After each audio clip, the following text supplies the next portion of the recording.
नमस्कार दोस्तों, हमारे YouTube चैनल पे सारे देशवासियों का नमस्कार। मैं राजीव बिहार राज्य से बिलोंग करता हूँ। दोस्तों, हम आपको कुछ एक ऐसी चीज़ बताने जा रहे हैं जिस चीज़ को आप सुनेंगे और इस पे अपने आप को लागू करेंगे तो आपको बहुत कुछ सीख मिलने वाली है। जो सीख आज हमको इस कहानी के माध्यम से आपको हम देने वाले हैं। आप इस कहानी को ध्यानपूर्वक सुनेंगे। इस कहानी में आखिर है क्या, इस कहानी से हमें क्या मिलने वाला है। इंसान को जब जिंदगी में मौका मिलता है तो कैसे टूटता है, कैसे बिखरता है और उसे कैसे एक्सेप्ट करता है, इसी के बारे में कुछ ऐसी हम स्टोरी आपके पास लेके आए हैं जो आपको इसे सुनेंगे और ध्यान से सुनकर इस पे अपने आप हमारे YouTube चैनल वीडियो को लाइक करेंगे और सब्सक्राइब करेंगे ताकि हमें पता चले कि हमारा स्टोरी आप लोग को कैसा लगा। चलिए दोस्तों, हम स्टार्ट करने जा रहे हैं। उस कहानी के माध्यम से आपको कुछ बताने जा रहे हैं। आप लोग थोड़ा ध्यान से इसको सुनेंगे कि पहला इंसान को बोलते मौका आखिर क्या है। मौका इंसान को जब मिलता है तो उस पे कैसे लोग मौका को एक्सेप्ट करते हैं और उसको अपनाते हैं। चलिए शुरू करते हैं। मौका। एक इंसान गरीब परिवार से बिलोंग करता है। वो अपने एक झोपड़ी पट्टी में निवास करता है। निवास करने के दौरान वो बहुत परेशान होता है। उसके पास पैसा की बहुत तंगी होता है, खाने की भी बहुत तंगी होता है। वो इंसान दिन रात भगवान से प्रार्थना, हे भगवान मेरे कुछ ऐसा करो कि हमें कुछ आगे मिले। बहुत ही रात दिन भगवान से ही विनती करते रहता है कि भगवान मुझे कुछ दो, कुछ दो, कुछ दो। एक दिन अचानक भगवान उसके पास साधु के भेष में प्रकट होते हैं। बोलते हैं कि वत्स बताओ तुम्हें क्या चाहिए। वो औरत बाबा के पास दौड़ी हुई जाती है, बोलती है कि बाबा मेरा जो हस्बैंड है वो बहुत ही नशेबाज है, नशा करता है और मेरे को आता है और मारता है। हम आपसे एक ऐसा चाहते हैं कि अपने मर्द से छुटकारा पाना चाहते हैं, क्या आप हमें ऐसा कुछ दे सकते हैं। बाबा बोला कि अवश्य हम दे सकते हैं, बोलो तुम्हें क्या मांगना है मांगो।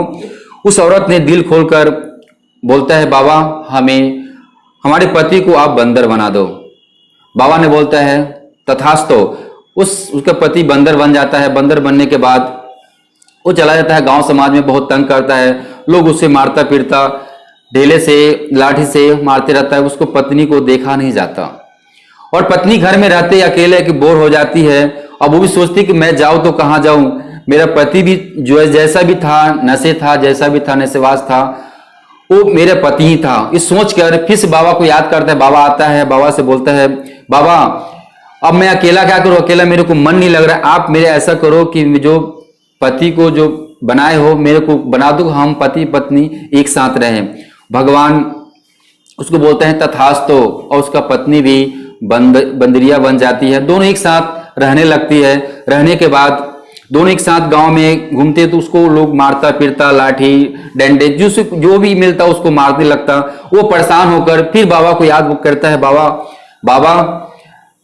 बाबा प्रकट होते हैं और बोलते हैं अब बस क्या चाहिए बोलो। तो उसने बोला बाबा हम जैसे थे वैसा ही मेरे को कर दो। बाबा बोलते हैं तथास्तु। बाबा उसको बोलकर और दोनों फिर जैसे थे वैसा ही हो जाते। जिंदगी फिर दोनों का वैसा ही चलता है जो पहले चल रहा था। इंसान को जब मौका मिला, मौका को समझ नहीं पाया मौका आखिर होता क्या है। इंसान के जिंदगी में कहीं भी कोई चीज वर्क का मौका मिले तो वहां पे आपको अच्छी तरह से समझकर काम कर लेना चाहिए। जैसे स्मार्ट कंसल्टेंसी ट्रस्ट आपके लिए बहुत बड़ी मौका लेके आया है। इसमें आए और काम करे और समझे कि हमारे लिए इसमें क्या है। आज हम बात करते हैं फिर से मौका इंसान को फिर कैसे एक्सेप्ट करता है, मौका को समझ में कैसे आता है। एक अचानक ऐसी गांव में एक झोपड़ी पट्टी रहा करता था। वो गरीब परिवार से बिलोंग करता था। वो भगवान को बहुत दिनों से तपस्या करके भगवान से मांगता है भगवान मुझे कोई ऐसा कुछ वर दो ताकि हमारा आगे का जिंदगी अच्छा से कट सके।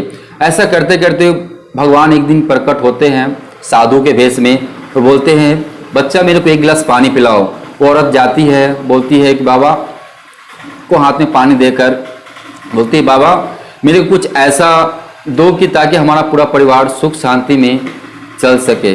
बोलता है मांगो, बस तुम्हारे पास एक मौका है, हम एक ही मौका हमारे पास तुम देना चाहें, जो मांग सकती हो एक ही बार। बोला ठीक है बाबा। वो दौड़े दौड़े जाती है अपने पति के पास, बोलती है बाबा आए हैं, बाबा के हम कुछ बोले हैं तो कुछ देने की हमारे से बात कर रहे हैं, बोलिए बाबा से हम क्या मांगे। तो लड़का ने बोला जाओ अभी सासू माँ से बोल के देखो। अपनी सासू माँ के पास जाती है और बोलती है सासू माँ बाबा आए हैं हमारे दरवाजे पर, बोल हमसे कुछ मांगे हैं। तो बोले हैं कि तुम्हारे पास एक मौका है, जो मांगना है तुम मांग लो। उस सासू माँ बोलती है जाओ तुम्हारे पास संतान नहीं है, तुम संतान मांग लो।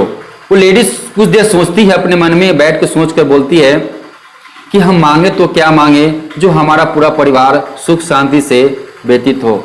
तो उसने सोचकर कुछ देर बाद बाबा के पास जाती है और बोलती है बाबा मुझे कि एक ऐसा चीज दो कि ताकि मेरा पूरा परिवार खुश हो जाए। बाबा बोलते हैं मांगो, क्या मांगना है। तो मेरी सासू माँ का कहना है कि मैं अपने पोते को एक सोने के झूलने में झूलता हुआ देखना चाहता हूं। इतना बात सुनकर बाबा बोलते हैं तथास्तु। ये बात एक्सेप्ट कर लेती है। करने के बाद जब उसका बच्चा आता है, बच्चा हो जन्म लेता है, जन्म लेने के बाद जब सोने का झूलना भी उसको पास प्रकट होता है, उस सोने के झूलने में देखते हुए जब उसकी सासू माँ को दिखाई देता है कि मेरा पोता इस सोने के झूलने में झूल रहा है, तो उसकी सासू माँ को आंख भी आ जाता है। मतलब औरत का कहना यही है कि इसने उस मौके को समझा, वो मौका में क्या था, उसने मौका एक्सेप्ट किया। एक ही मौका से उसने 3 काम कर लिया। एक तो उसको अमीरी बनने का खजाना मिल गया, दूसरी उसकी सासू माँ की आंख नहीं थी, आंख मिल गया, और तीसरा उसके पास बच्चा नहीं था, बच्चा भी मिल गया।